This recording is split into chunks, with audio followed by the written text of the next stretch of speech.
right?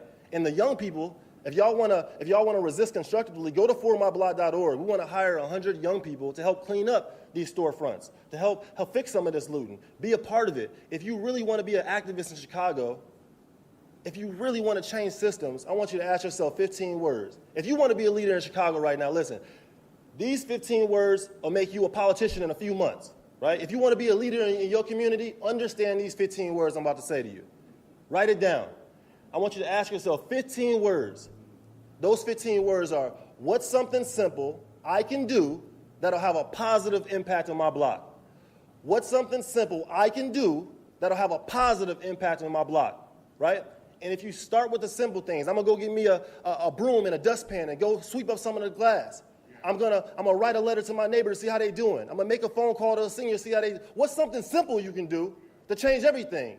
And if you start with the simple things, you can develop the muscle it takes to take on bigger challenges. Again, go to our website, formyblock.org. We're here to support y'all. And right now I wanna introduce a third generation North Lawndale resident, activist, a friend of mine, Princess Shaw. Thank you.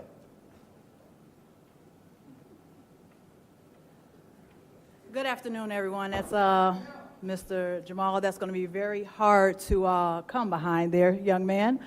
But yes, as he stated, I'm a third generation Lawndalian. When coming up, there was no North-South Lawndale. There was no East-West Garfield Park.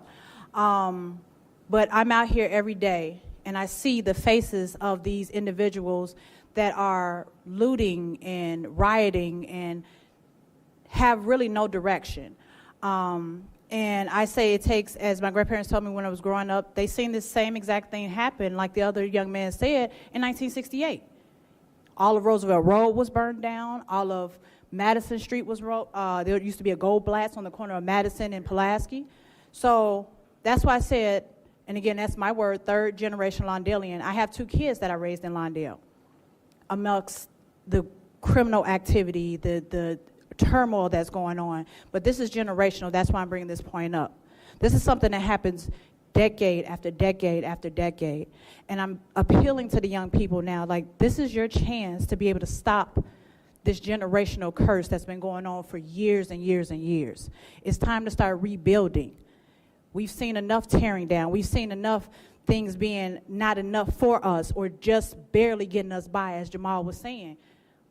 That young lady, she needs some place to work.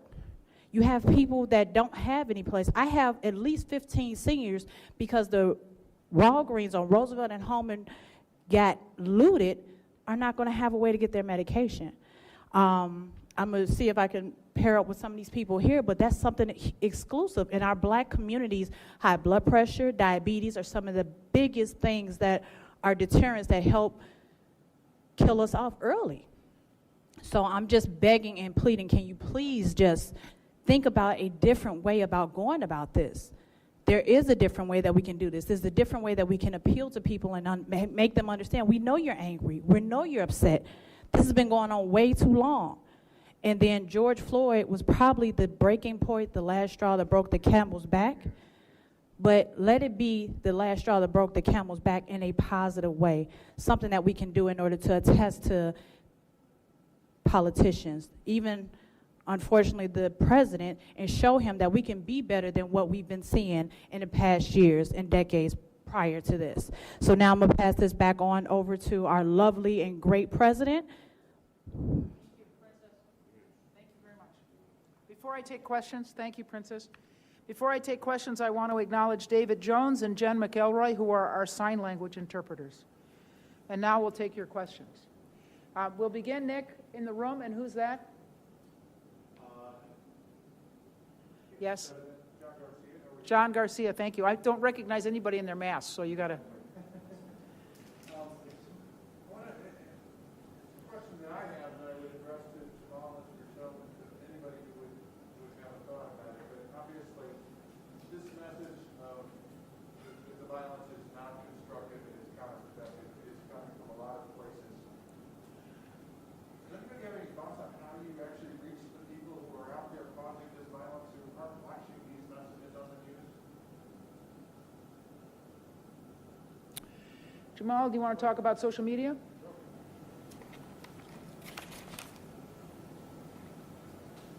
It's a great question. It's a big problem. A lot of people don't know who their, alderman is or who their state representative is, and they're not watching the news right now. So we need to meet them where they're at. So what we've been doing is standing in front of businesses that have been being looted and just, protesting peacefully and just leading with love. So when the young people approach, we know how to talk to them because we work with them already. Hey, how you doing? Hey, we don't want you, looting in your own neighborhood, and that helps. So we need more community leaders to post up on your block, post up in your neighborhood, and post up somewhere. And just when the young people come, just let them know there's ways to direct that or channel that energy towards something positive. Tori? Thank you, Jamal. Thanks, Jamal. In addition to that, there are several summer job initiatives that are going on right now. You have over 30,000 young people who are being paid starting July 1st, but we're already engaging those young people. And so go to your Zoom, have chat meetings with your young people. Don't wait until July 1st. Start it right now. If you have a hold on your young people, you can get to those young people right now.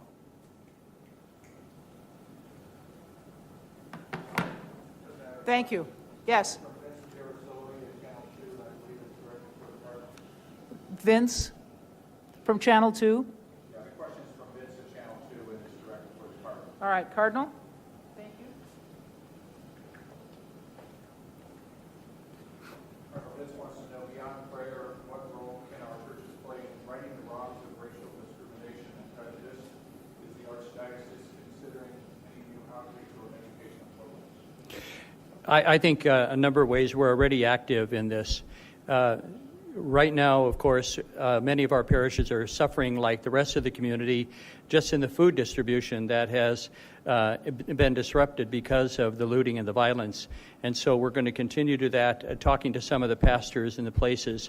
We want to make sure that people have access in this time of the pandemic just for basic needs for food. The other is, I've always believed that one of the greatest anti-poverty and also equalizers in society is our educational program that we have in the Catholic Church. We have nearly 200 schools. Many of the people that we educate are not Catholic, and we do so because it's part of our mission to give people an opportunity for the future. We have a very high graduation rate. We also look for ways in which they can go on to college and be productive citizens. So we're going to continue to do that, but we also need to be advocates, as I've said here today. We need to raise our voice so that there really are policies and legislation that's passed that helps people today, and that is an important witness that we offer. Also, why would address that question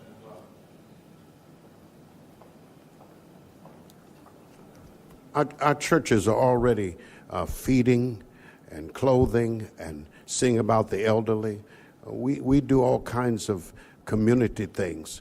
We're trying to make sure that we can connect our youth with youth in the street so that those youth can receive some of the kind of teaching that we're teaching in our churches. And we're finding ourselves working in health care, seeing about mental health, because some people that are in the street that have been there a long time and homeless and not having things are going through mental stress. And so there's a lot of mental things that we're dealing with, working with Grand Prairie Services and with other people to make sure that we can give mental care as well. So we're not just inside the walls, but our community is really blessed to have so many churches that are doing outreach. A couple of weeks ago, we were at the Greater Chicago Food Depository, and to speak to what both the Cardinal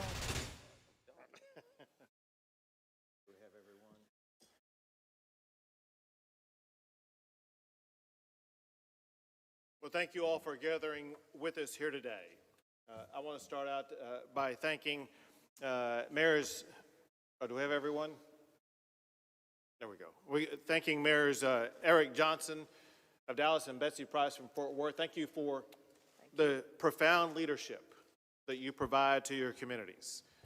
Also want to thank Police Chief Renee Hall as well as Police Chief Ed Krause who joined with us here today. And very importantly, I want to thank all of the men and women who serve in their departments, making sure their communities remain safe and peaceful. Also with us today is General Tracy Norris, the general in charge of the Texas National Guard, and Colonel Steve McCraw, the director of the Texas Department of Public Safety. And we have with us Aaron Neely Cox, the United States Attorney for the Northern District of Texas. Let's be clear. What happened to George Floyd is a horrific act of police brutality. This should never have happened, and we must ensure that it never happens here in Texas. I join the millions of Americans who seek swift justice in this case. George Floyd's death has touched every corner of our country. People are rightfully angry. But the beautiful thing about America is that every person has the right to make their voices heard, to protest against this injustice. However, violence and vandalism is never the answer, and they have no place in Dallas, Fort Worth, or anywhere in the state of Texas. You know, ironically, those acts of violence and vandalism, they are overshadowing the death of George Floyd rather than shining a light on the injustice that occurred. They drown out the voices of those who are seeking to protest peacefully. In response, Texas is working with local law enforcement to maintain order and to uphold public safety so that peaceful protesters can make their voices heard.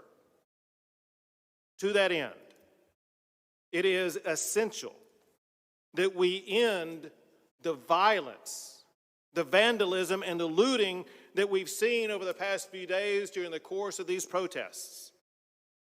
That is why we have deployed more than 1,000 Department of Public Safety officers, as well as hundreds of Texas National Guard, just to the Dallas-Fort Worth region alone. More are being deployed across the entire state of Texas. We are also working with our partners in the U.S. Attorney's Office as well as the FBI to quell any uprisings of violence that may occur. Now, some of the violence that we're seeing is not being done by people who reside in Dallas or even in Texas. Instead, the violence is coming into Texas from across state lines. It's committed by criminals who are hijacking peaceful protests in order to plunder and in order to loot. That is why we are also working with all 4 United States attorneys in Texas to ensure that these criminals are going to be subject to federal prosecution. Our immediate task at hand is to ensure that we restore calm in our communities, but restoring calm in our communities does not end our task. Our work will not end until justice, fairness, and equality become a reality in every part of our great state. And Texas is up to this task.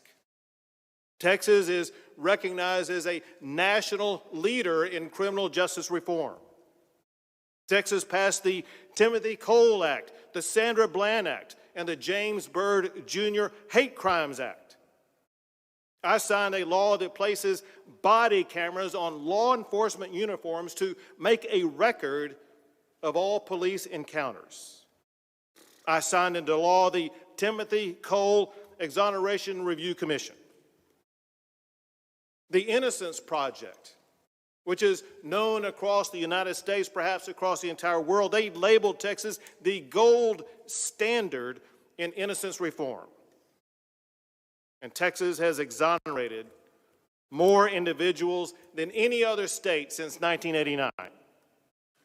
We are up to the task of doing both, correcting injustices and restoring safety in our communities. What I have seen as governor is that Texans can overcome any challenge. We can put an end to the violence that is gripping our cities. We can remedy the injustices that have plagued African American and other minority communities in Texas. And we will seize this moment to bridge the divides that exist in our state so that we can and we will keep Texas the greatest state in the United States of America. At this time, I will pass it to Mayor Eric Johnson.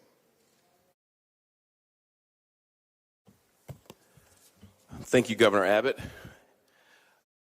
I want to say that, first of all, I appreciate your words and your support. And I also want to thank Mayor Price and her team for joining us here today. I want to echo the governor's statement about George Floyd. What happened in Minneapolis was brutal, inexcusable, and tragic. And Mr. Floyd's death reopened a painful wound that runs deep in our city, our state, and our country. It's a wound, however, that will not heal on its own. The city of Dallas has and must continue to address our challenges head on. As you all know, I love this city.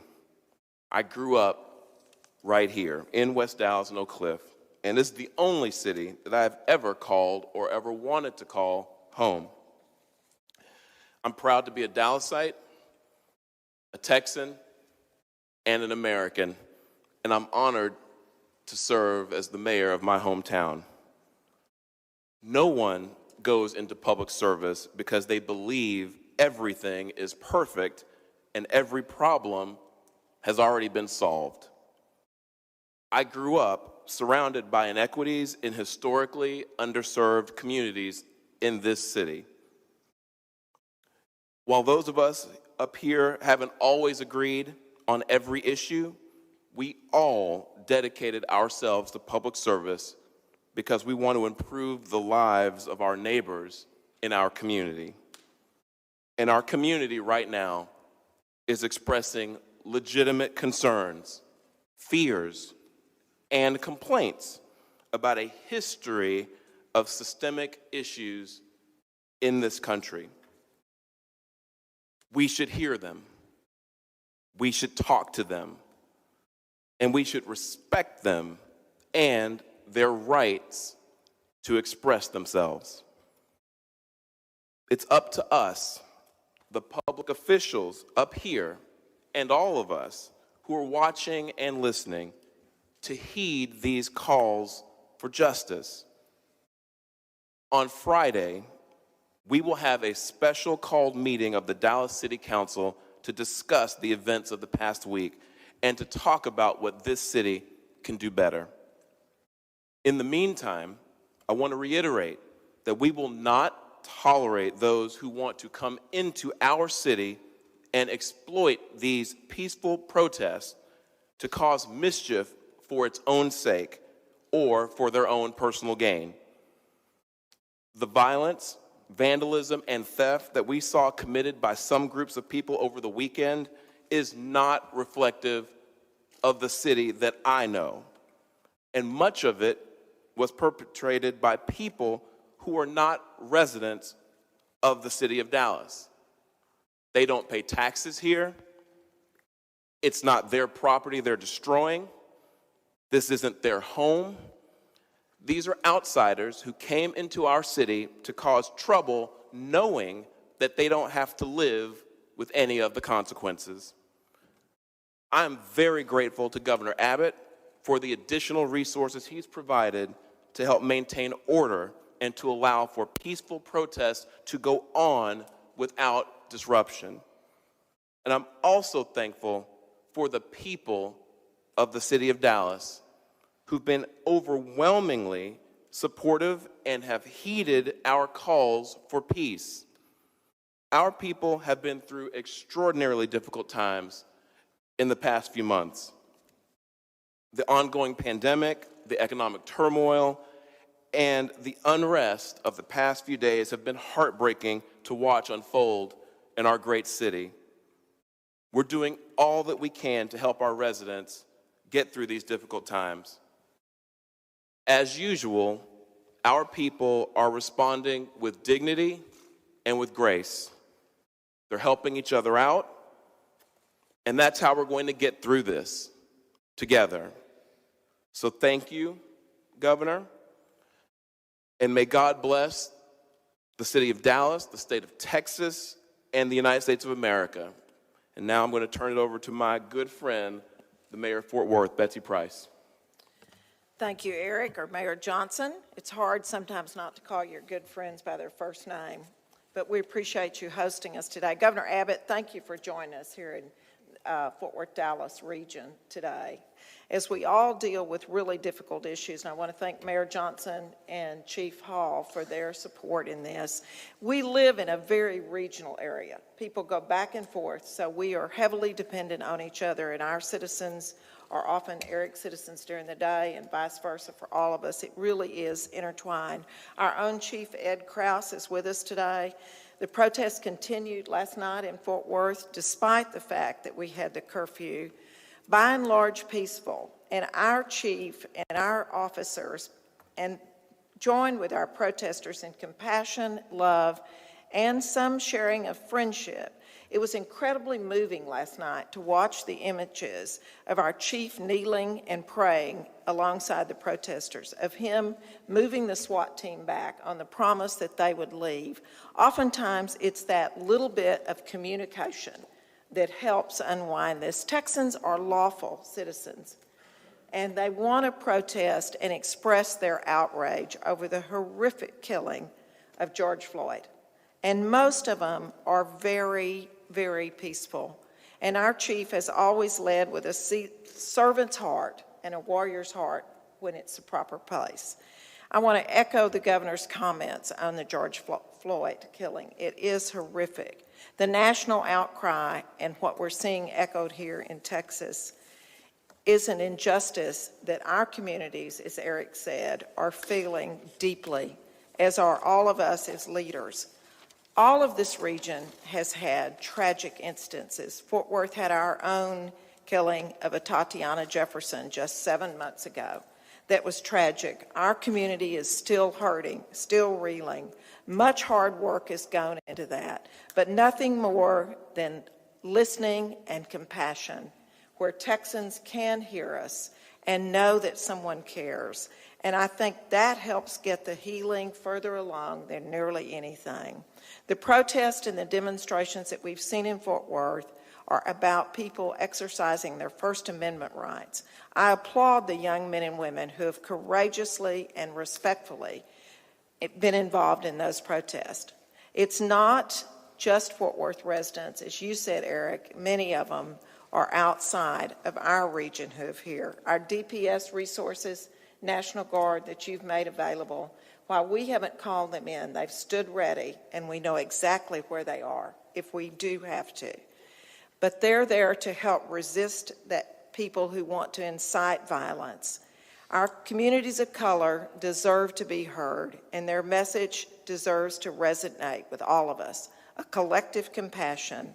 I look forward to continuing this hard work with you, Governor Abbott, and with you, Mayor Johnson, along with all our communities. And I know that as an end result, peaceful demonstrations, the right to express your First Amendment, we all come together, listen, and care. Fort Worth, Dallas region, and indeed the entire state of Texas will be stronger for it. Thank you. Thank you, Mayor, and thank you, Mayor. And we will be happy to take some questions. I want you to know that as you ask questions, you are free to also ask questions of those who did not speak right now. One reason why these folks are here with us is because they bring their own unique information base that they can share information with you, so feel free to ask questions of them also.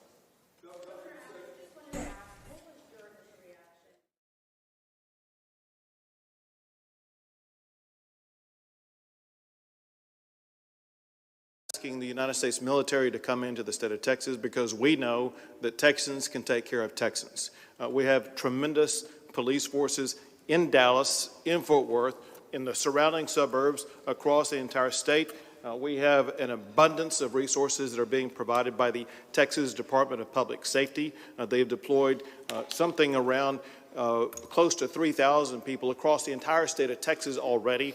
We have the National Guard that's adding people by the day to make sure that we are going to be capable of making sure Texans will be able to take care of Texans. Say it again now. Sure. So what happens actually on a weekly basis, sometimes twice a week, is the governors across the United States have a telephone conference with the president. Typically, it has been focusing on the coronavirus. Yesterday, it focused on what was going on across the entire country in response to what happened with regard to George Floyd. Appropriately, we all talked about the horrific killing of George Floyd and the necessity to respond to the tragedy of George Floyd in a positive way to make sure that we can provide some sense of justice, not just for George Floyd, but for every community across the United States of America. But at the same time, we talked about the necessity of restoring calm and order and safety in our communities.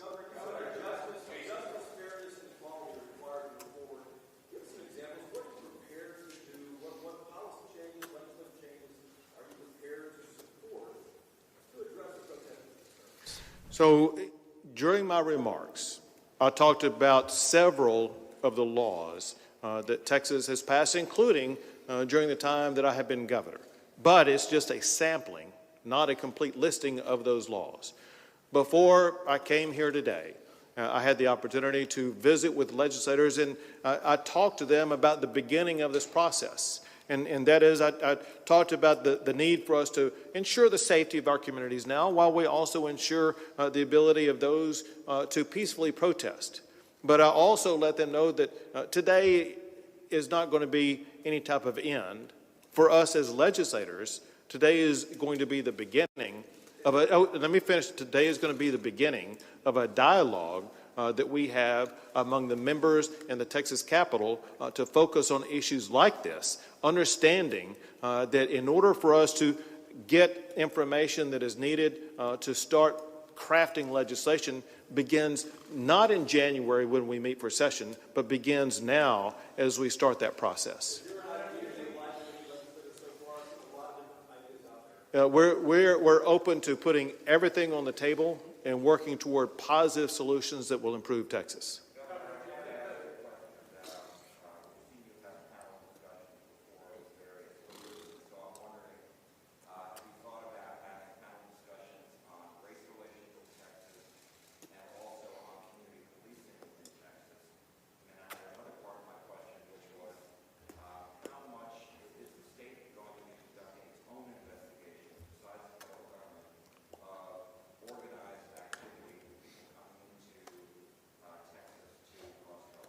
So first, with regard to the panels, you're probably referring to panels that we had in the aftermath of shootings, whether it be at Santa Fe or in El Paso and things like that. And we were able to have those at a time when we didn't have COVID-19. And so because of COVID-19, we have to be cautious about the way that any type of panel would be handled. However, as I laid out this morning, as I spoke with legislators, the time to start working collaboratively together begins now. With regard to your other question about, forget exactly how you worded it, but with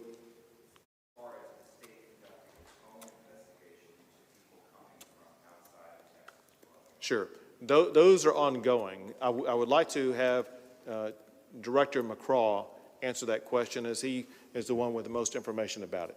You see if that works. Go. This work?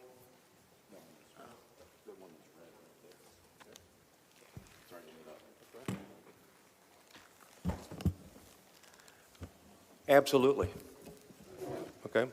Texas Rangers, special agents with DPS, are working with their counterparts, special agents with the Federal Bureau of Investigation, the construct, and certainly the U.S. Attorney is well aware of, the Joint Terrorism Task Force, to pursue all agitators and individuals that have been involved in inciting riots or looting in the state of Texas. And I can tell you, and it's already been said, the governor said it, the majority of people that are protesting are doing it because they're sickened by the murder of George Floyd, period. Absolutely. And they got a constitutional right to protest and do it peacefully.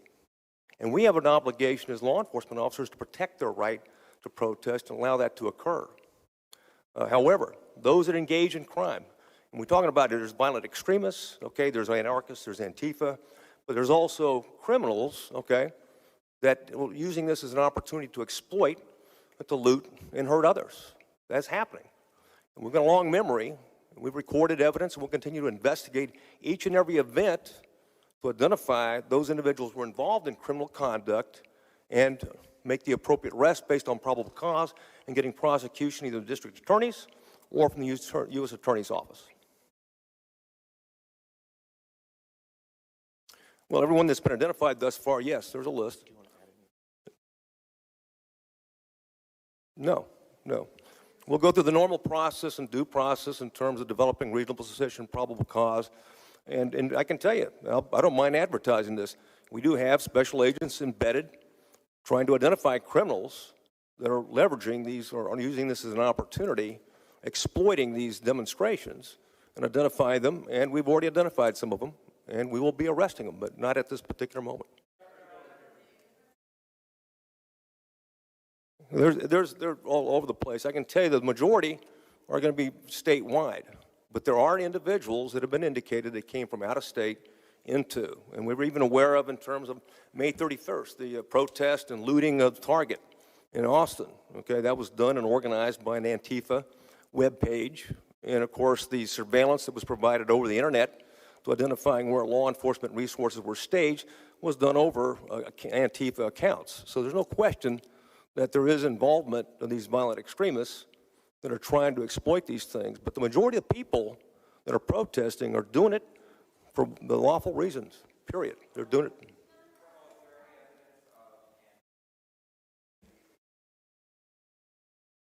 There's evidence of Antifa, yes. And keep in mind, Antifa is a loosely knit group, right? There's not a hierarchical infrastructure. And so they self-identify.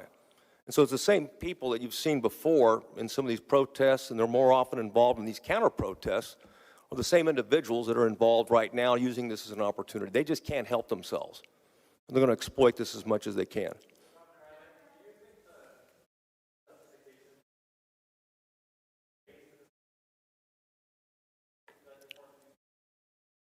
Well, again, that would be a question best answered by police officers, and I will allow Director McCraw to answer first, and then if they want to, the police chiefs can also answer. Make no mistake about it. There's not a police officer in Texas who's not sickened by the murder of George Floyd. I guarantee you that. I said, we get paid. You entrust us. The public entrusts with so much power on police. The power to detain and, unfortunately, to use force at times. And with that trust, we're to use it for one reason. That's to protect people, not to harm people. And that's exactly what he was harmed. Okay, he was murdered, and it's unacceptable. And every officer is accountable for their actions. And as the governor pointed out, video cameras on every one of our troopers and police officers are wearing those around because that's evidence. Okay, to ensure that there is evidence that captures what they're doing in their interactions with the public. Because we've got a responsibility and a right, an obligation to treat everyone with dignity and respect.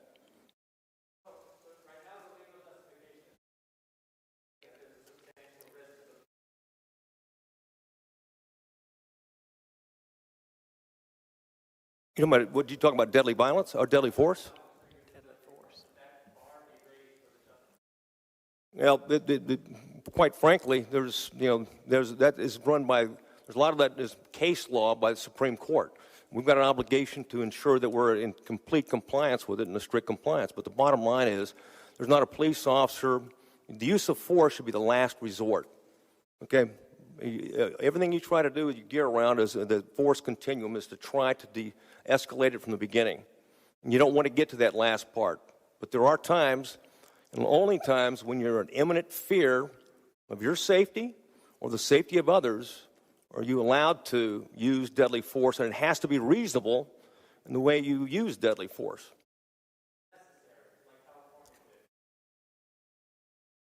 I'll let the legislators and policymakers make that decision. Bottom line is that we should never use force unless we absolutely have to save lives.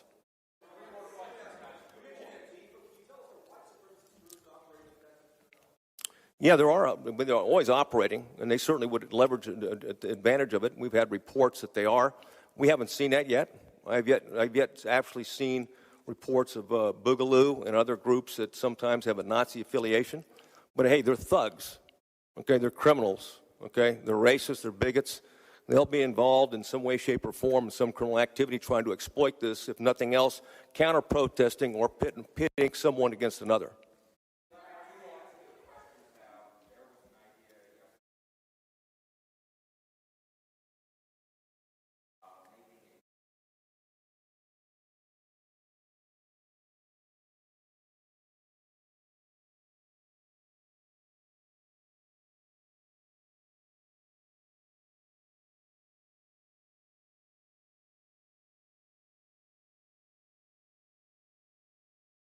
Well, so there are going to be ideas like that come forward, and I think it's important that we have the opportunity to be able to have dialogue with all legislators and round out the completeness of all these issues, consider the pros and cons and modifications to any of these issues. And so one-off answers are incomplete. We need to have the complete dialogue of everybody in the House and Senate.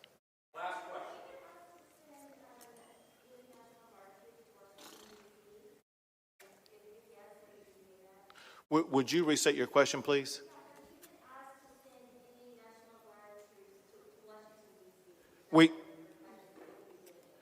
There has been no request for Texas to send National Guard troops to Washington, D.C.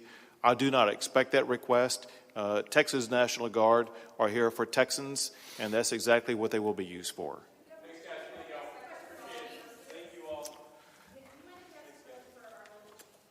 Real quick.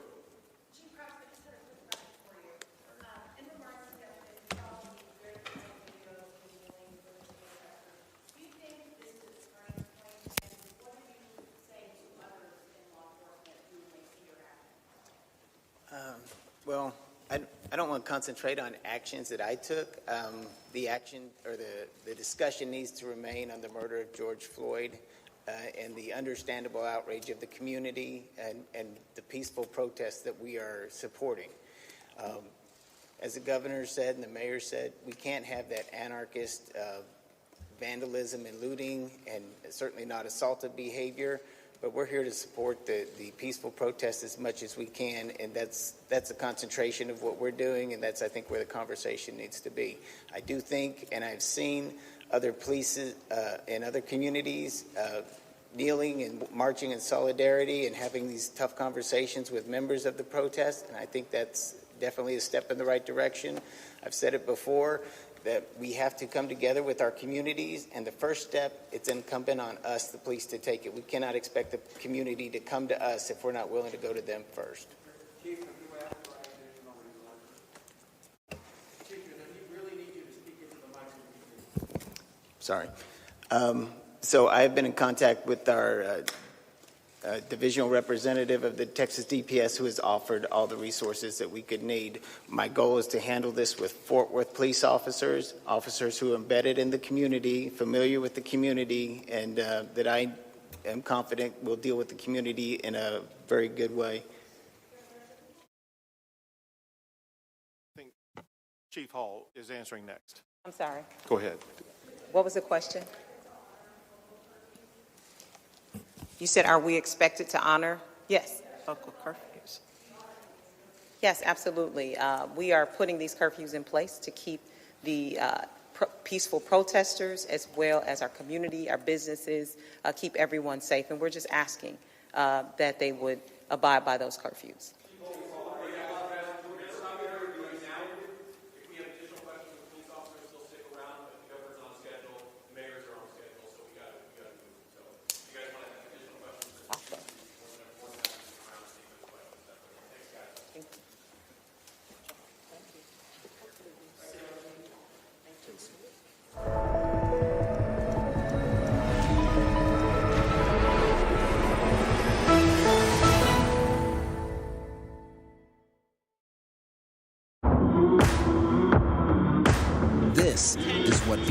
Live is all about. I can see pushing through. This is ABC News Entire Live. neighborhoods are underwater. 24/7 streaming news source, ABC News. There goes.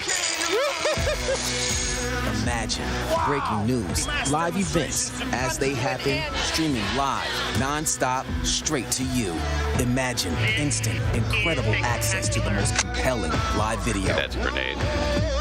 Original, on the edge, breakthrough storytelling from ABC News, National Geographic, ESPN, all the most innovative storytellers, all designed differently for you to stream straight to any screen whenever you want, free. And imagine the most celebrated, epic live events and moments, all playing out right before your eyes. See those flames behind me? Go We're there trying to now. put this fire out right With now. ABC News Live. Think of it as your live streaming adrenaline rush. Just look at all of the smoke here. Real, raw, Welcome to live. the Columbus Zoo. No matter where the next step takes us, we're taking it. It's frightening. And go deeper inside the groundbreaking exclusives from the campaign trail only ABC News gets. Behind the scenes, exclusive access. Take you inside for an extraordinary tour here at ABC News Live. This is it. It's time to go there, be there, experience it, live on the scene. Maybe that's why, in just 1 year, ABC News Live is already America's #1 live streaming news. And imagine this, it's free. Wow. Watch ABC News Live right now and anytime, streaming on Roku, Hulu, Facebook, and abcnews.com. ABC News Live. Streaming everywhere, right to you.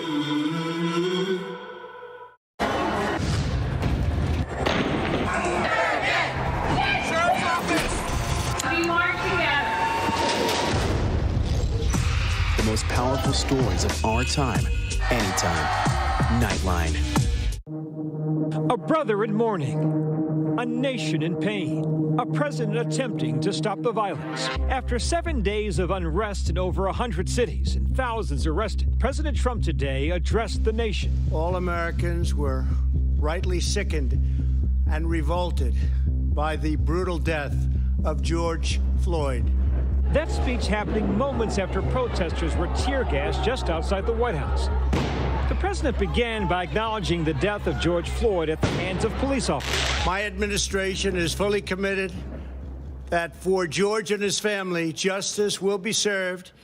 He will not have died in vain. But quickly turned forceful. As we speak, I am dispatching thousands and thousands of heavily armed soldiers, military personnel, and law enforcement officers to stop the rioting, looting, vandalism, assaults, and the wanton destruction of property. What we did not hear tonight was a path forward for this deeply divided nation.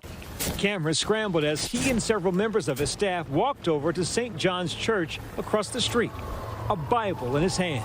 We have a great country. That's my thoughts.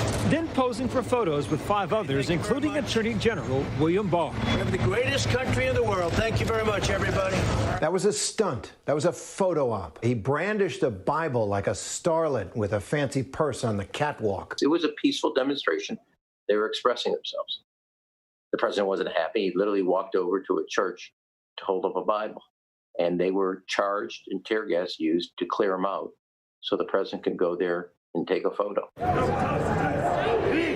ABC's Martha Raddatz was on the ground. It's about 8 p.m. now. Curfew has been underway since 7 p.m. here, but protesters are still going up and down the street surrounding the White House. We're out here because we're frustrated. We're sick of not having our voices heard. We're sick of being treated like second-class citizens in a country that our ancestors built. All of this following a call with the nation's governors this morning, and angry President Trump railing on state leaders, telling them they must, quote, dominate over the protest. If you don't dominate, you're wasting your time. They're going to run over you. You're going to look like a bunch of jerks. Under Donald Trump, we've seen a ratcheting up of pushing law enforcement to be more brutal, use excessive force. He has told law enforcement, in his own words, to hurt people, right? And what we know are those people are mostly black people. The president receiving instantaneous praise from those on the right on Twitter. But at least one Republican governor, Charlie Baker, broke ranks to condemn the president's response. At so many times during these past several weeks, when the country needed compassion and leadership the most, it was simply nowhere to be found. Instead, we got bitterness, combativeness, and self-interest. More than 1,000 miles away in Minneapolis,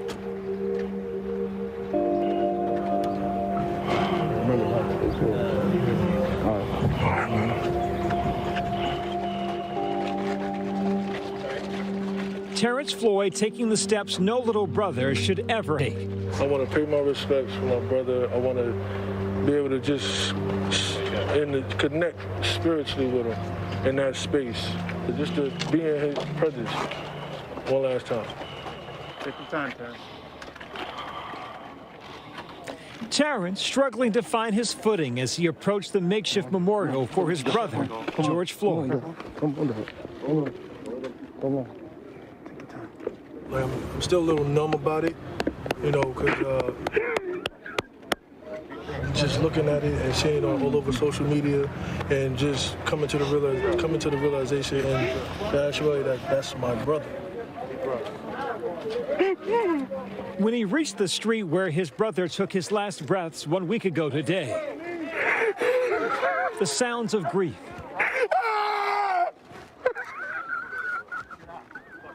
Don't forget to breathe.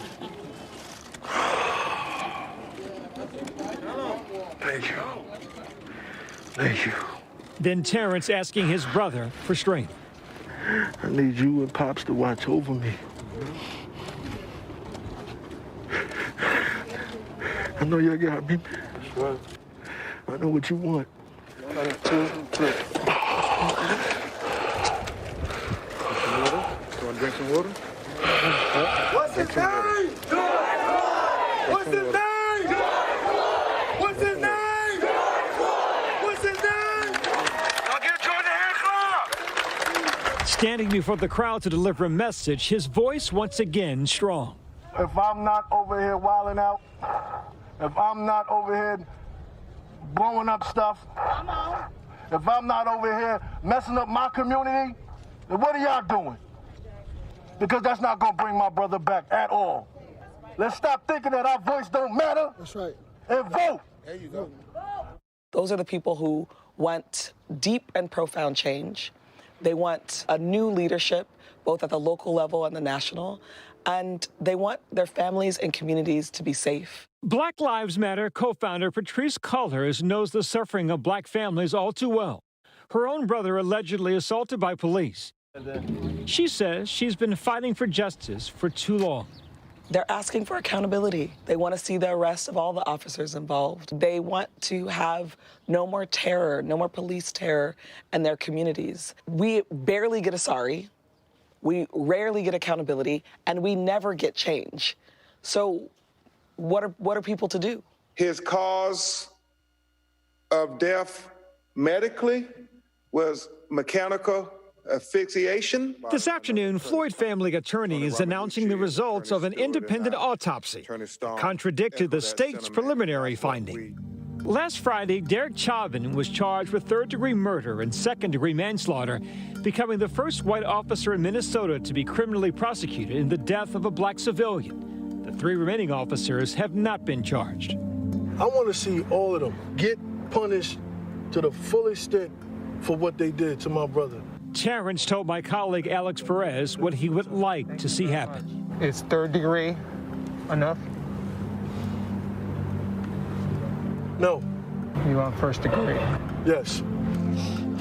As Floyd's family seeks solace, his body returns to his hometown of Houston, and a nation searching for answers. Earlier tonight, I spoke with Black Lives Matter co-founder Patrisse Cullors. So, Ms. Cullors, first question, what are your thoughts on what President Trump said tonight? What he said tonight was disturbing and dangerous. And with that, I think, it's time for him to resign. I think we cannot wait for November. Folks want him out. Well, I'd imagine most would say it's highly unlikely he's going to resign. But he is the leader of the free world. How do his words impact the purpose of your movement and what you're trying to accomplish? I think when Trump says things like the local protesters are domestic terrorists, it reminds me of when Black Lives Matter was called terrorists, where I was called a terrorist and our other BLM members were called terrorists. This is very dangerous language, and especially under this president who has galvanized white nationalists and white racists in this country, white supremacists. This is dangerous rhetoric that really does impact the people on the ground, and it impacts our broader movement as well. With that said, how concerned are you about the looters and the lawbreakers hijacking the movement, what you so deeply want to accomplish? I think it's not so black and white, so I want us to be careful of that. It's a question that I've received over and over again in the media. I'm more interested in the question of police violence, police terror. It's the reason why we're on the streets. We're protesting against police terror. That's what these protests are about. And I think we need to have a conversation about why are law enforcement taking a knee in one media take, and then the next they are beating protesters. They are pepper spraying them. Rarely am I hearing media anchors ask, why are police being the aggressors at protests? That's what our concern is, and we need to get back to the message. This is a fight for Black life. Well, it would seem there will be many questions to ask and many nights to ask them. Patrisse Cullors, thank you so very much for your time. We wish you continued grace. Thank you, ma'am.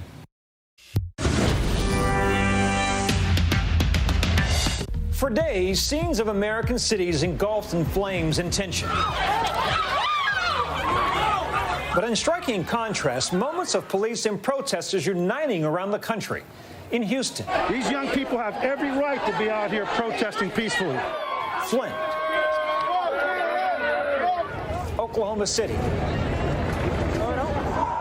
and in Camden, New Jersey, a city plagued by high crime rates and social inequality.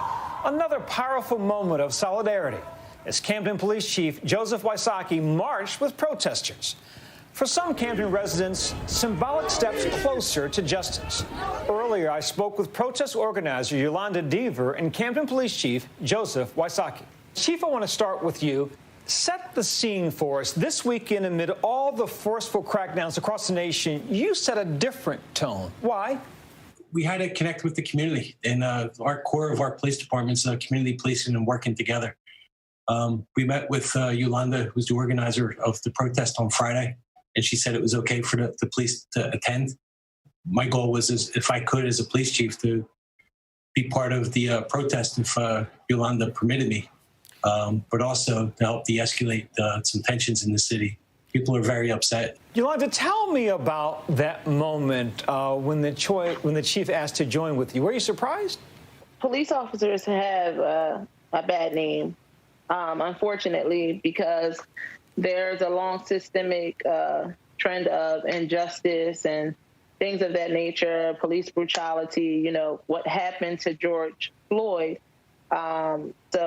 Unfortunately, they do have a bad name. When Chief Wysocki reached out to me and he let me know that he wanted to walk with me, I felt moved, and I felt like it was the right thing to do. After watching the video of George Floyd and the police officer, I had a horrible feeling in my heart and in my body because, I'm a woman of color. I have 3 sons. That could have very well been one of my sons on the ground. I felt as though I needed to do something. I didn't know what I needed to do, but I needed to do something. I wanted to go to Minneapolis and, do something, but it didn't look too safe. I decided to have a march here in my city. Yolanda, you're also a small business owner. What do you say to those becoming violent and looting across the country? And are you concerned it could happen in Camden? This is happening because of what happened to George Floyd and the long systemic, police brutality. This is why, people are behaving. the way that they are. Chief, a question for you. What does community policing look like in Camden, and how do you think that allowed you to divert a violent outcome like we've seen play out across the country? After the protest march on Saturday, we had different locations in the city. We were doing pop-up barbecues. So we brought out like portable basketball nets. We brought up Mr. Softy, which is a soft serve ice cream truck. Just we want people to get to see us in other than calling 911 in an emergency situation. Like we want people to see us to get to know who the officer is and get to know the officers and us to get to know the residents. And community policing, it's not a checkbox for us. This is something that we do every day. So it sounds like you did a lot of the hard work before that viral moment a couple of days ago. Yolanda, what conversation would you want to have with other police chiefs around the country?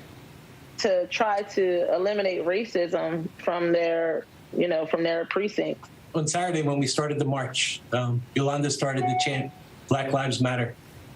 And then she looked at me and said, sorry. And then she started to chant All Lives Matter. And what happened next, Yolanda? I looked at the chief because I didn't want him to think that I was a racist person. And he looked at me and he was like, no. And he threw up his fist and he started chanting Black Lives Matter and it's fine. And he looked at me and said, it's fine, And then in that moment, I gained his trust. I trusted him and I knew for a fact that he was walking with us in solidarity. Yeah. And we shared the same views. So he gained my trust right then and there at that moment. Trust is a powerful word. Thank you both so much. Yeah. Wishing you all continued grace, and thank you for the example you gave our nation. Thank you. Talk to you later, Chief. What's the most innovative daily news podcast out there to listen to every day? Well, the Edward R. Murrow Awards say it's Start Here, the daily news podcast from ABC News. Even the New York Times calls us a top news podcast worth listening to. So if you like getting behind the biggest news stories of the day, inside all the details, the backstory, and what will happen next, then listen to Start Here, the daily news podcast from ABC News. It's like no other news podcast out there. Even the critics agree. Listen free on Apple Podcasts. The family of George Floyd is heartbroken, insisting looting and violence is not the answer. Our nation pained, where do we go from here? It was Martin Luther King Jr. who said, darkness cannot drive out darkness, only light can do that. Hate cannot drive out hate, only love can do that.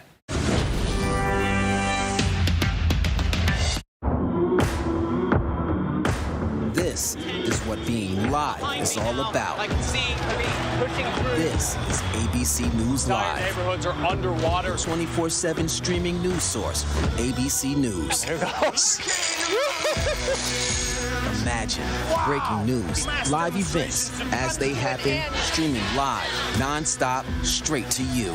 Imagine instant, incredible access to the most compelling live video. That's a grenade. Original, on the edge, breakthrough storytelling from ABC News, National Geographic, ESPN, all the most innovative storytellers, all designed differently for you to stream straight to any screen whenever you want, free.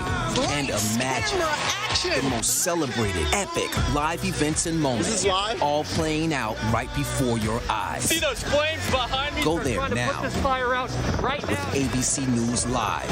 Think of it as your live streaming adrenaline rush. Just look at all of the smoke here. Real, raw, Welcome live. to the Columbus Zoo. No matter where the next step takes us, we're taking it. It's frightening. And go deeper inside the groundbreaking exclusives from the campaign trail only ABC News gets. Behind the scenes, exclusive access. Take you inside for an extraordinary tour here on ABC News Live. This is it. It's time to go there, be there, experience it, live on the scene. Maybe that's why, in just 1 year, ABC News Live is already America's #1 live streaming news. And imagine this, it's free. Wow! Watch ABC News Live right now and anytime, streaming on Roku, Hulu, Facebook, and abcnews.com. ABC News Live, streaming everywhere, right to you.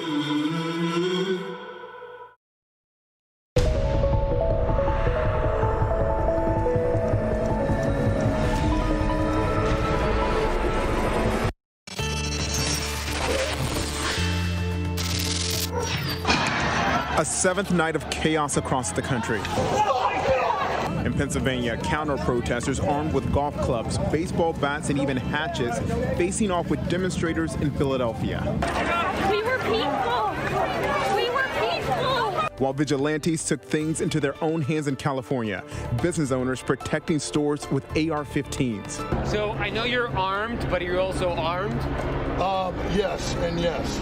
These are my boys, and it's their second home. So we protect ours. In New York, marchers took to the streets peacefully early in the day, but the tone quickly changing. Storefronts shattered, tempers flaring, and punches thrown, and the late-night curfew doing little to quell the chaos. Looters breaking into the iconic Macy's flagship store, smashing out windows and setting it on fire. But this morning, peaceful protesters are working to set themselves apart from the violence, worried the destruction raining down on their cities is overshadowing their cause. Upset that my business got broken into, more upset that the things that are going on with, lack of police accountability. And now, new signs of unity. Officers and protesters coming together. And in New York, this powerful moment, the highest-ranking uniformed member of the NYPD kneeling with demonstrators. And everything that these cops have given their blood for, and the communities that we serve and they all love, can go back together and get those groups out of here from California, from all over this country, who are being paid to take this movement, which is a good movement, and turn it into violence against the men and women who love the communities. Now that image will get some attention. I know other images will get so much more. But that's the image we should focus on. When the highest ranking uniformed officer in the greatest police force in America can take a knee with protesters to say we can work this through together, that is the actual story. That is the lasting story, not when a small group of criminals attacks their own neighborhood in the Bronx, tears down their own people, which their own people will not accept. Conflicting medical reports about George Floyd's final moments. The results from 2 autopsies finding Floyd's death was a homicide, but they differ on what caused his death. The county medical examiner says Floyd died from a heart attack at the scene, complicated by law enforcement subdual, restraint, and neck compression. Adding Floyd had other significant conditions, fentanyl intoxication, and recent methamphetamine use. But experts hired by Floyd's family say he died of asphyxiation from sustained pressure, including the handcuffs, his position seen in the video, and the weight on him, all contributed to his death. The autopsy shows that Mr. Floyd had no underlying medical problem that caused or contributed to his death. Floyd's family now calling for the arrest of the 3 officers in the video of his death. In the meantime, anguish at the site where Floyd took his last breath. Floyd's grief-stricken brother, Terrence, addressing the crowd, demanding the violence stop. What are y'all doing? Y'all doing nothing. Because that's not going to bring my brother back at all. The Associated Press says China withheld critical information from the World Health Organization in the early days of the coronavirus outbreak. But WHO officials apparently praised China in public in hopes of convincing Chinese officials to keep talking. The pandemic has left more than 40 million Americans out of work, but some companies have open positions. Amazon, Instacart, Walmart, CVS, and FedEx among those hiring more workers. Low-wage delivery workers are in high demand. And according to LinkedIn, job seekers can also find available positions in public health and virtual education. Meteorologist Ginger Z, I have an update on the tropics for you. So now a depression, but should become tropical storm Cristobal. As it moves through the bay, it's just kind of hanging out down there. Guatemala, El Salvador, parts of the mountainous areas there had already received 20 inches. And because the rain will keep falling on the Yucatan Peninsula, they could end up with 35 inches of rain before this is all done. Now, it is just traipsing along because the subtropical jet stream had a break in it. There's nothing to push this storm anywhere. So it meanders here in the bay and then eventually through the weekend starts to take a northerly turn. There's a little weak trough that's going to come up and try to push it more north. If it stays together, if it doesn't get ripped up by the mountains or something else, dry air doesn't intrude too much, if it stays together, the potential for it to make its way from Texas along the Gulf Coast through Louisiana, Mississippi, Alabama, and Florida is there. And so that's late weekend through early week. We will have our eyes all over it. A couple of the models try to take it a little closer to like that Texas into Louisiana state line, including this one, but look how long it sits over here. This is going to be detrimental to the storm if it rips it up too much. If, though, it has enough to get that oomph and head north, we'll be talking about a Sunday, look at 7 a.m., approaching the Gulf Coast. So just stay on top of this one. Have your eyes on it. We certainly will here.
A heartfelt thank you to a lot of people for the peace and the generosity, the kindness and the love that's been shown on our streets of Minneapolis, St. Paul, and across Minnesota over the last several days. And last evening was another example of that.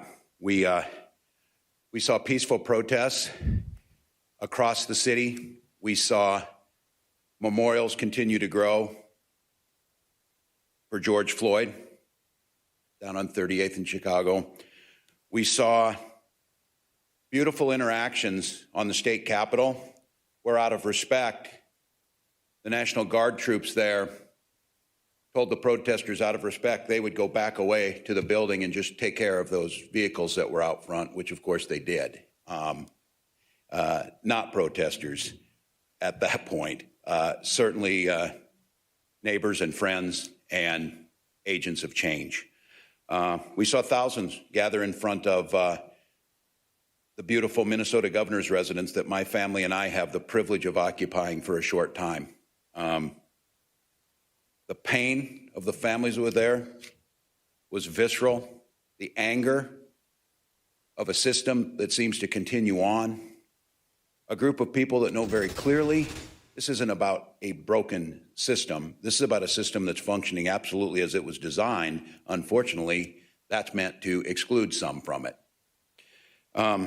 We have an opportunity today to watch up on the Capitol, and I couldn't be more proud of this. State Patrol, St. Paul Police, National Guard, others up there set up tents for first aid. It's hot in Minnesota today, and we'll take it. They're handing out water. They're making sure everybody's taken care of, and they're interacting with their neighbors, because that's exactly who they are. And that's exactly how we have to start seeing them. And I want to give a final thank you of the piece that we were able to see yesterday. Started with a very powerful and emotional message from Terrence Floyd at the site of his brother George's death. Terrence's big brother was killed on that site, and the little brother was there to try and understand. And just a week into this, with unimaginable pain, Terrence Floyd stood up proud, stood up strong, and told us he expects justice and he expects change, but he expects us to do it with a sense of our community, not with violence, not with fires, not with looting. So on behalf of the people of Minneapolis, St. Paul, and all of Minnesota, we owe Terrence Floyd and the Floyd family an immense debt of gratitude to help bring that message and bring that peace. We also owe them what I heard yesterday. I walked outside my house, and it's very clear that's not a place they needed to hear me. And as some said, you should listen, but don't expect to get any credit for listening if you don't do something about it, because we've heard it before. And when they mean we heard it before, they're not just even talking in Minnesota, which they certainly are talking about that. But I think all of us come to understand we're not going to restore peace on our streets by having a bigger group of National Guard show up. We're not going to establish peace on our streets by keeping a curfew in place all the time. We're going to establish peace on our streets when we address the systemic issues that caused it in the first place. And that is what every voice on the Capitol is saying. That's what the voices in front of my house are saying. That's what Terrence Floyd is saying. And that's what we need to start saying. So whether it was from the colonial period through Jim Crow, it's still with us. And here in Minnesota and across this country and now the world, if this is not an inflection point to change that or risk what we're seeing, this will come back again if it's not addressed. This will not go away once the fires are put out and there's a lull. And I think we've seen very clearly, if you can create the space to start doing that, you separate out those who have no time or tolerance for destruction from those who have no time or tolerance for systemic racism. Those are two very different things. And so I hear you. I've listened to community leaders. We together have seen this, city council members and others, and they're asking for structural change, specifically things that we can deal with. And today, I'm here to talk about the structural change that needs to start with the Minneapolis Police Department. And I can tell you this, I have talked to countless officers. I saw them take a knee out of respect in front of my house yesterday, although there weren't a lot of people there happy with them. But they did it because there's not a one of those officers I talked to that wasn't sickened to the core about what they witnessed. And knowing that when you're part of an organization, the culture permeates all of us.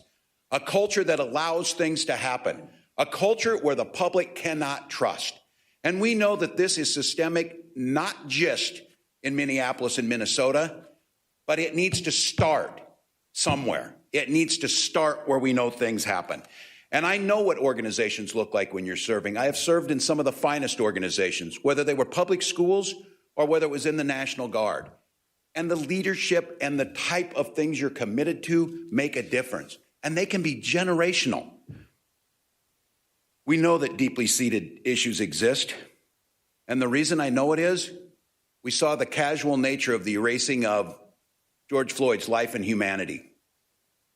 We also know by the reaction of the community, they expected nothing to happen. And the reason is because nothing did happen for so many times. I hear and listen and stood next to mothers who lost their children in this and say so many times, as I heard Mayor Carter say, I've heard others echo, being black should not be a death sentence. And for each and every one of us in law enforcement, you don't get judged right on the spot, especially with the finality of being killed in police custody. So Minnesotans, you can expect our administration to use every tool at our disposal to try and deconstruct systemic racism that is generations deep. And as we move forward, we're going to need to do it with the community. But I think the thing I'm hearing from the protesters is we're not watching and we don't care what you say. We care what you do. So today, as a step towards that deconstruction of systemic racism, the Minnesota Department of Human Rights is filing a commissioner's charge of discrimination to launch a civil rights investigation into the Minneapolis Police Department. The investigation will review MPD's policies, procedures, and practices over the last 10 years to determine if the department has utilized systemic discriminatory practices towards people of color. Minnesota has one of the strongest civil rights laws in the country. It is illegal for police departments to discriminate against someone because of their race. This is the first time that the state is launching a civil rights investigation into the systemic discriminatory practices of the largest police department in the state. It is also the only investigation surrounding the killings of George Floyd, focusing on the policies and practices implemented by the Minneapolis Police Department. When the Minnesota Department of Human Rights finds civil rights violations, they seek structural change to prevent discrimination from occurring again. The Minnesota Department of Human Rights will also seek an agreement with the Minneapolis Police Department to implement interim measures immediately in advance of long-term measures to address systemic discriminatory practices. This effort is only one of many steps to come in our efforts to restore trust within those communities who have been unseen, unheard, and believe that those that are charged to serve and protect not only don't do that, they work against them. And I say this, as a white man who walks through life with pretty much relative ease, I can't ever know the pain of that back community members. But I hear you, I'm listening, and one of the things I need to do is use that ability to change and use that ability to build coalitions to make this situation that has become intolerable across the nation, that will not go away with tough talk and more people on the streets in uniform. It will go away with a sense of community you see being displayed up on the state capitol lawn today, with law enforcement and the people that they serve seeing themselves as neighbor in the same society and the same opportunities for their children. So you're going to hear from a group of leaders in here. You're going to hear from Commissioner Rebecca Lucero of the Minnesota Department of Human Rights. You're going to hear from a community leader whose voice booms throughout these issues in Justin Terrell. And you're going to hear from someone who has walked with me and has let me see through the eyes of a different perspective, and someone who's been at the heart of these changes and asking for these systemic changes, Lieutenant Governor Peggy Flanagan.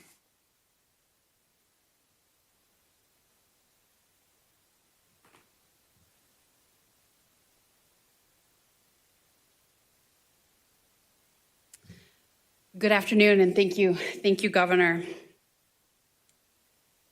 The murder of George Floyd is a tragedy.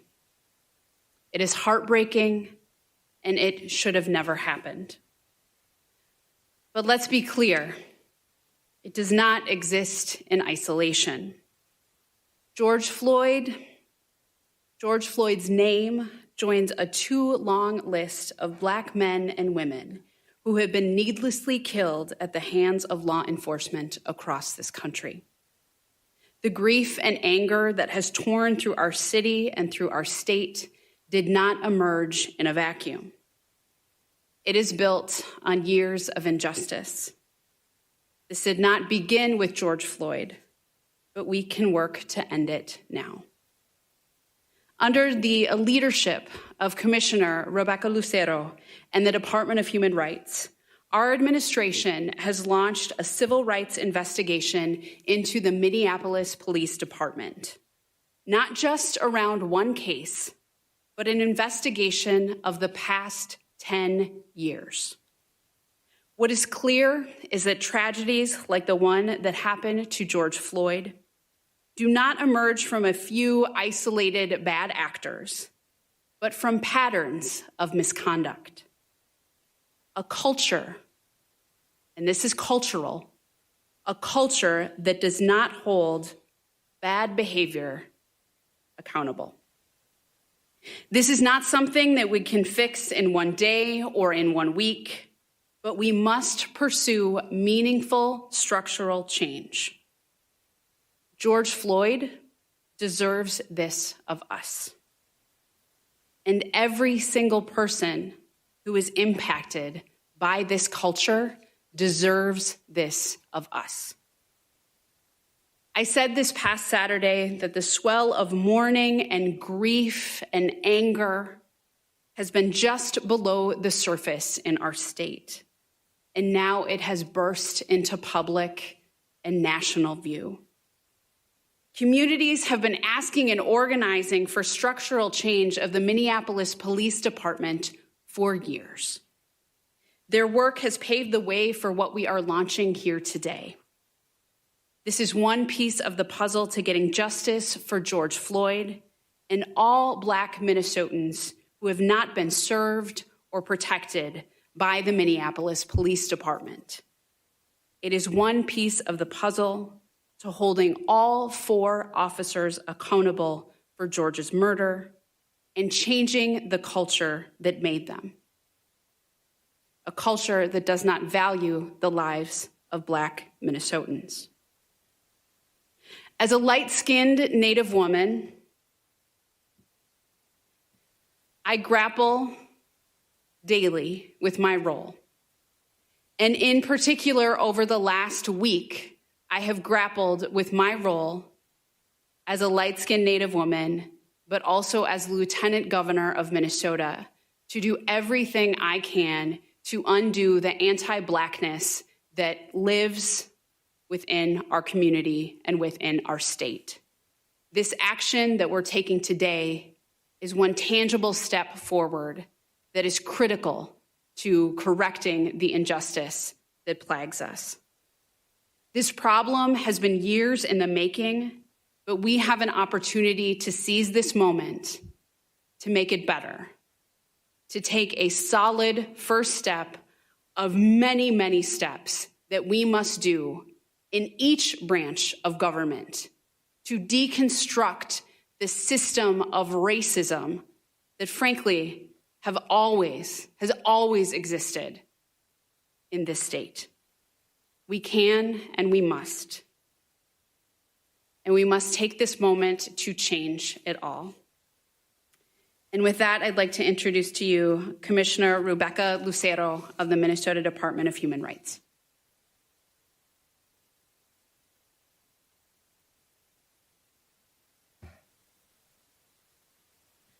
Good afternoon.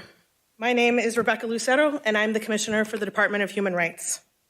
I just want to start real quick by holding space for all the people that I carry with me here today, all my ancestors, all my community members and leaders who have done the work for generations to create a beloved community.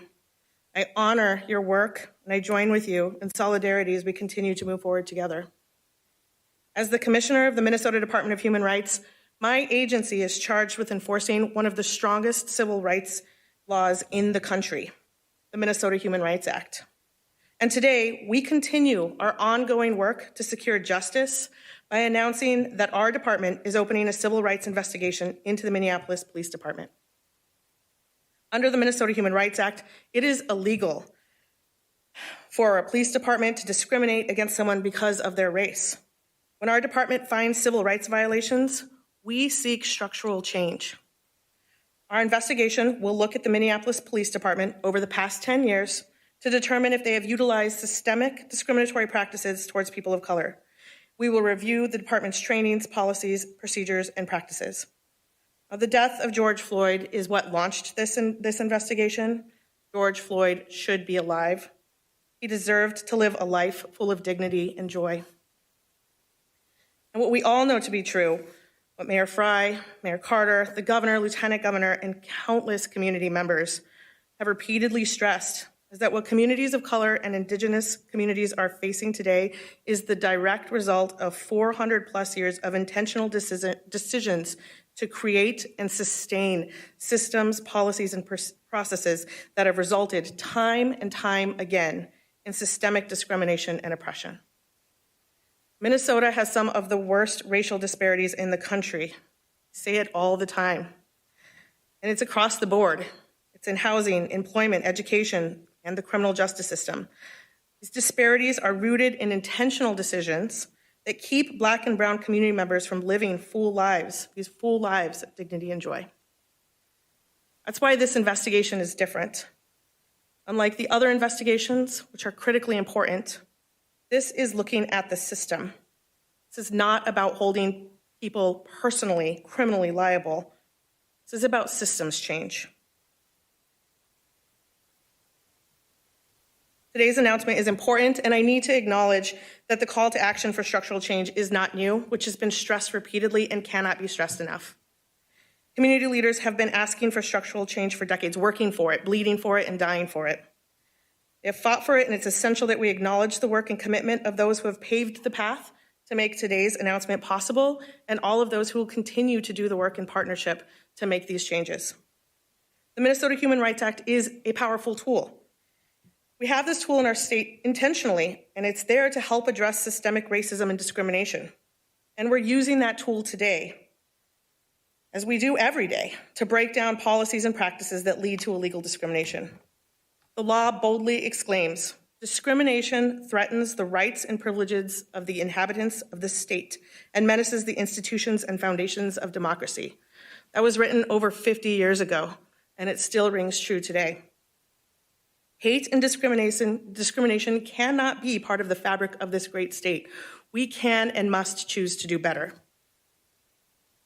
We're making this announcement today in part because we need your help. It's, of course, going to take all of us, community, city leadership, police, every single one of us to move forward. This is a moment in time, and we have to grasp this. If you have any information that can further our investigation, we encourage you to contact us by submitting information on our website. That's at mn.gov/MDHR, or by calling our office at 651-539-1100. All of us are called to do everything we can, not just to prevent future deaths, but to end the systemic racism that is leading to all of these outcomes throughout Minnesota. We are deeply interconnected, and we need each other. Thank you very much. Oh, yes, I'm going to welcome Justin up.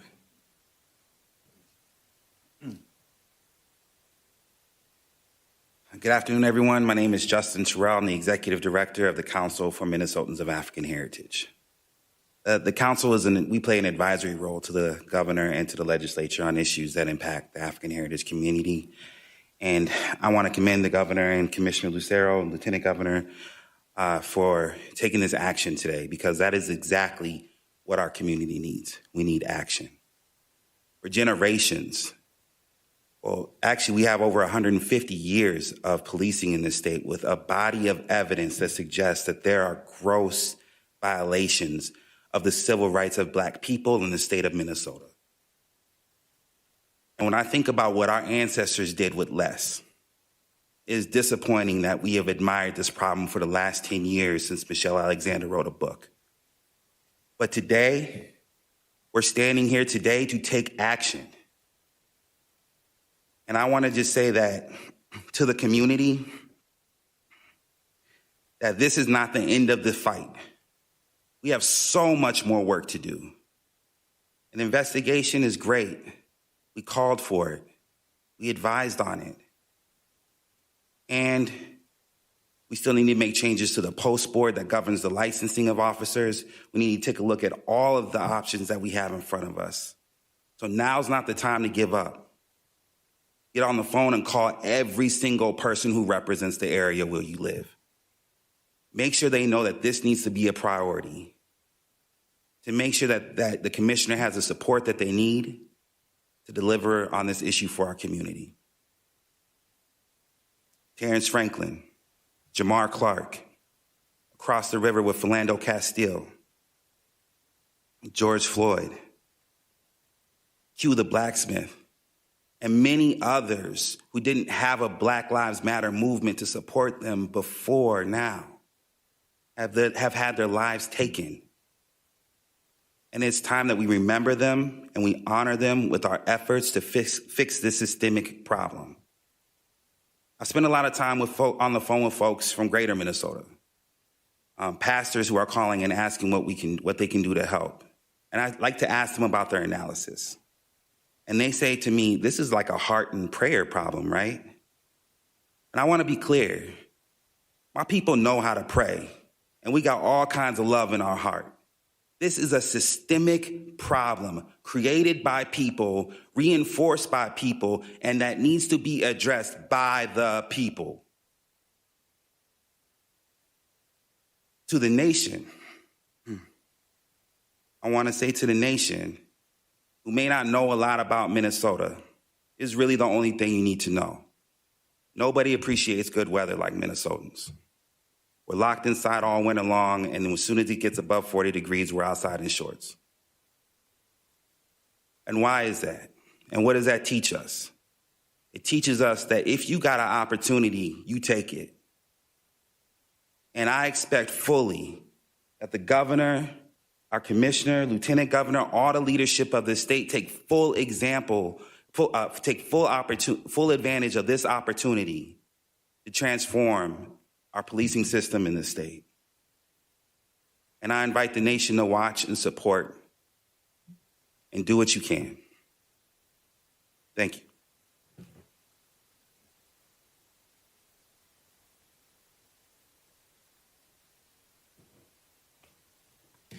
I'm John Harrington. I'm the Commissioner of the Department of Public Safety.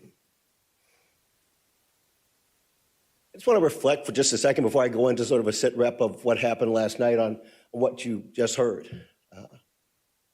I've been a cop for 40 years. I have lived in this system that they're talking about reforming. I have led for a last year a working group to look into how do we prevent the tragedies that George Floyd was the most recent example of. And I recognize the need for change.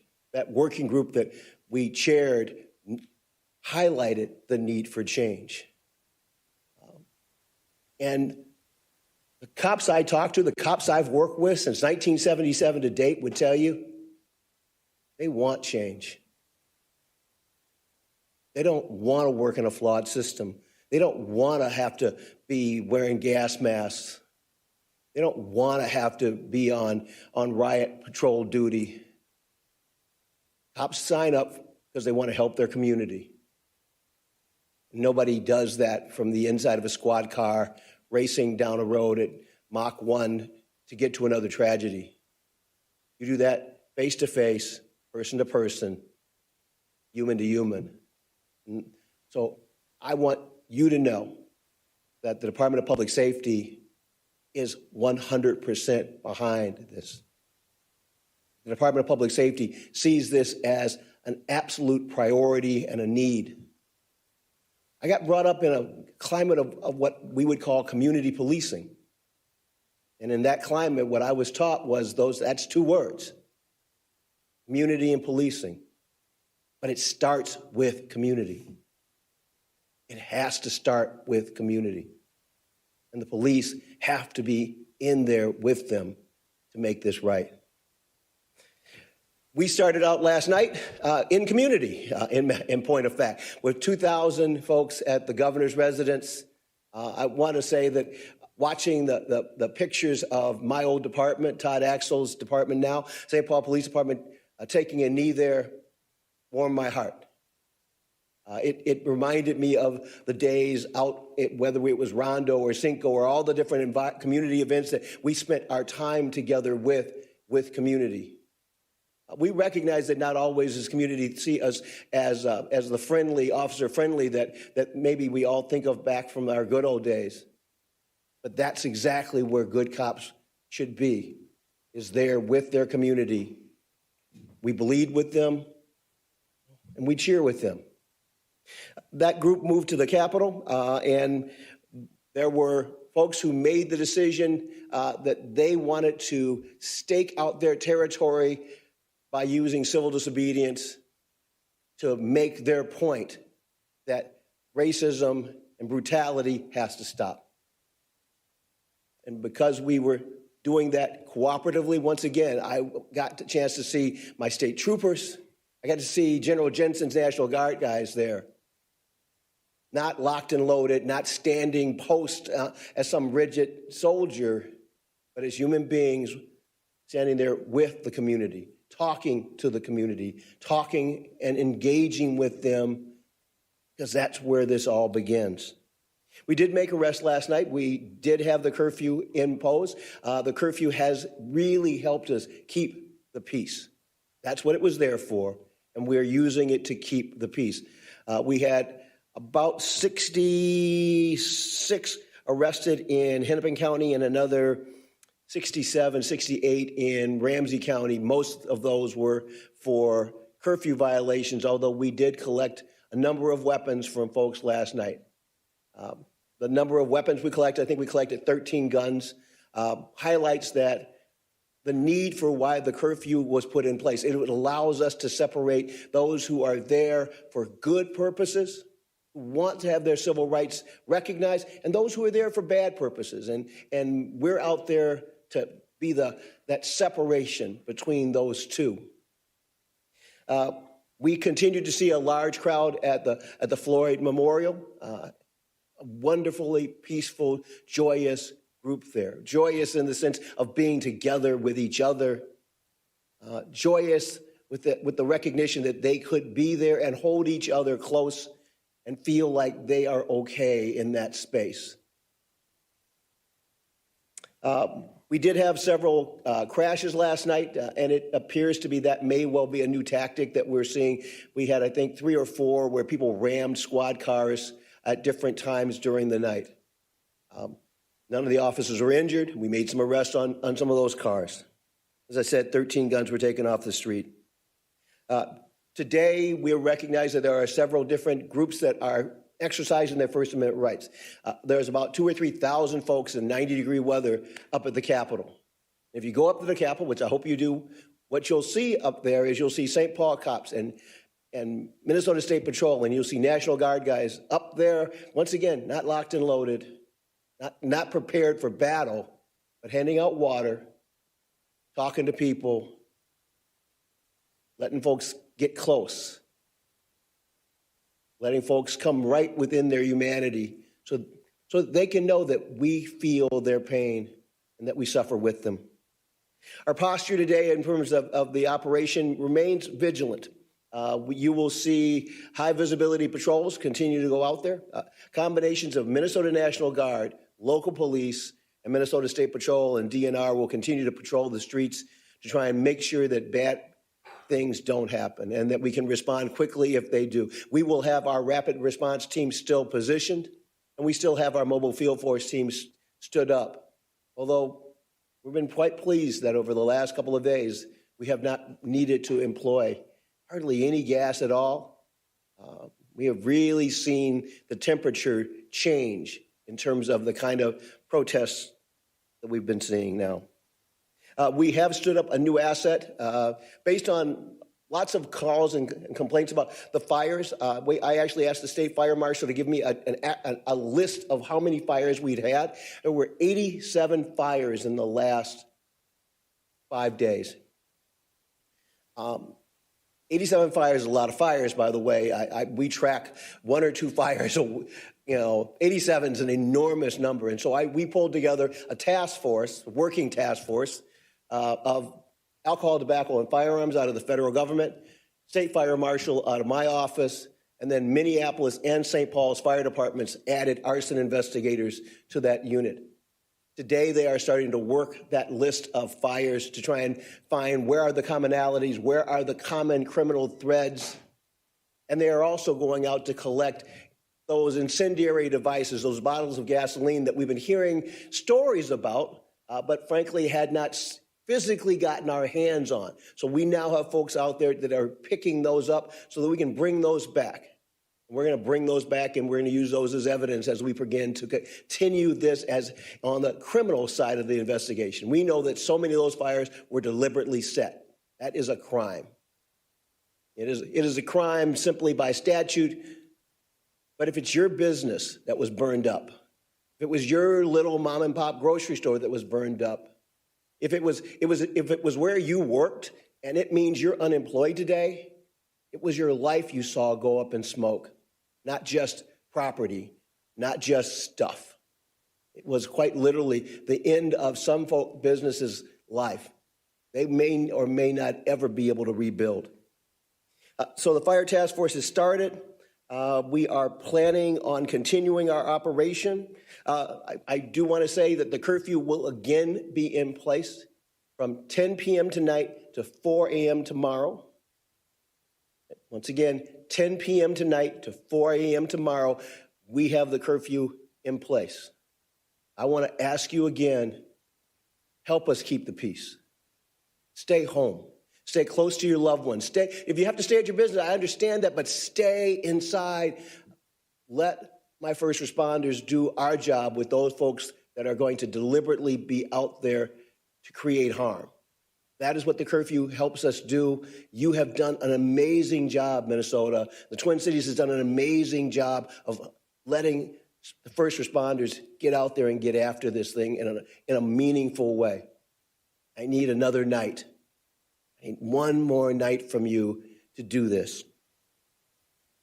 Because what we're trying to do, what our objective is, what the governor tasked me to do was to bring people together to keep peace on the streets. The best way to do that, after 40 plus years of copping, is community policing. And community policing starts with the community. This task force, this working group, this assemblage of agencies that have been brought together around the riots that happened here. Yes, we were very much in emergency response mode when we started, and we can go back there if we have to, but the direction we are going, the direction the commanders are taking us, is back to community policing. Back to a time when we talk to the community, we work with the community, and together, we keep our communities safe. From the walls. Thank you, Commissioner. Well, thank you, everyone. Powerful Commissioner Lucero, thank you for your work on this. Lieutenant Governor Justin, thank you. And I think Justin's words that this window of opportunity opened, it won't stay open for long. I think as you're seeing it, to go back to where we were, which I think is an important thing. I've heard so many people tell me the anxiety they're feeling from COVID-19 and now this was unbearable, and that children and adults are dreading when the sun was going down. What's going to happen? Pins and needles. If I watch the news when I wake up in the morning, what happened? And hoping they can go back, which we want to get, to that sense of security as part of community, so you can make the choice to get up in the morning. Go for a run, go golfing, spend time with your family, go out to eat, do your job or whatever. That sense of not feeling anxiety. And then I had a lot of community members tell me, you know that sense of anxiety you have? I get it driving my car because I'm black. I get pulled over. I have that sense of anxiety all the time in certain situations because how I'm viewed. So if we stand and say, why does this matter to us? Just restore order and everything will be fine. For some, that is our whole issue here. Until we can make this state, this country, and our society one where that anxiety goes away because everybody feels the same sense of security and the system is there to serve them, that is the only way we prevent this from happening again. And I pray to God that no governor in the history of Minnesota from now on ever has to mobilize a force to be on the streets to put out fires and to stop what we saw happen. And the only way I'm going to ensure that doesn't happen for everybody who follows is to take this moment and make the systemic change. That's one step today, but let me tell you, it is one step of many. With that, questions for anybody up here?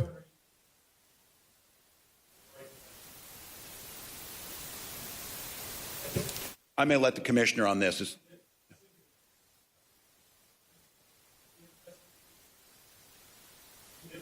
Good question.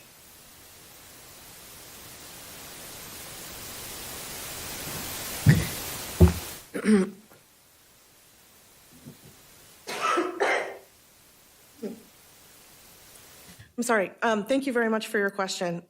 So Minnesota Department of Human Rights enforces the Minnesota Human Rights Act. We stand alone in the state as enforcing the strongest civil rights laws in the some strong civil rights laws across the country. What's going on at the federal level is different. Those are federal laws and issues. And I also want to stress that this is the only investigation that's occurring that's looking at systems change within Minnesota using Minnesota law. The other investigations that are going on are primarily about criminal investigations looking to hold folks personally accountable. This is looking at systemic changes across the board. I'm not sure if the feds are doing an investigation. This is definitely an investigation that we're doing from our agency.